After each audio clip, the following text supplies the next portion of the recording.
Galicia vive unha situación complicada dende mediados do mes de xullo pola vaga de lumes que afecta os seus montes. Así o apuntou esta mañá o conselleiro do Medio Rural. José González asegurou tamén que están a detectar intencionalidade na maioría dos incendios. Incendios a las 8 o dos focos simultáneos a las 8:30, casi las 9 de la noche, cuando ya se sabía que prácticamente no podían operar los medios aéreos, muy cerca de las aldeas. Esto está pasando en diferentes zonas de Galicia desde mediados de julio. Yo puedo citar diferentes situaciones. Hemos detectado, lo saben porque lo han comunicado también, artefactos incendiarios. Tamén lanzou unha mensaxe de advertencia aos incendiarios. Actuarase contra eles con contundencia. Que aqueles que intencionadamente provocaran incendios caerá sobre eles todo o peso da lei.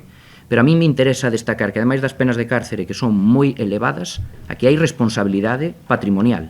E vamos ir contra o patrimonio de aqueles que intencionadamente causen incendios. A falta de precipitacións e a situación de seca que hai semanas afecta a Galicia favorece tamén a propagación dos lumes. Por iso, o conselleiro pediu prudencia á ciudadanía. Non son días estos de barbacoas, non son días de estar desbrozando sin los equipos de protección adecuados, non son días de pasear por el monte pudiendo provocar alguna chispa. González apelou tamén á colaboración cidadá para detectar os incendiarios. Só no mes de xullo, o teléfono 085 habilitado pola Xunta para denunciar calquera actividade incendiaria recibiu 120 chamadas.